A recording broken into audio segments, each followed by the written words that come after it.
શું તમે વેકેશન દરમિયાન વસ્તી ગણતરીની કામગીરી કરી હતી?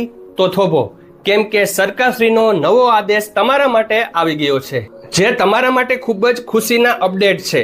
આ કોઈ સામાન્ય પરિપત્ર નથી, આ તમારી મહેનતનું ઇનામ છે. જૂન 2026માં તમે જે ઘરયાદીની કામગીરી કરી તેના બદલામાં રજાના સુધારેલા નિયમો 2002 અનુસાર તમને પૂરેપૂરી 12 પ્રાપ્ત વળતર રજા મંજૂર થઈ ગઈ છે.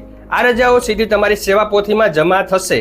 પણ ઉભા રહો, સસ્પેન્સ હજી બાકી છે. વેકેશન પછી જાહેર રજાના દિવસોમાં તમે કામ કર્યું હતું ને, તેના માટે અલગથી વધુ 4 દિવસની વળતર રજા પણ મળવાની છે. એટલે કે 12 + 4 નો ડબલ ધમાકો. બસ એટલું યાદ રાખજો કે વિદ્યાસહાયક મિત્રોને આ રજાઓ 31 ડિસેમ્બર 2026 સુધીમાં ભોગવી લેવાની રહેશે.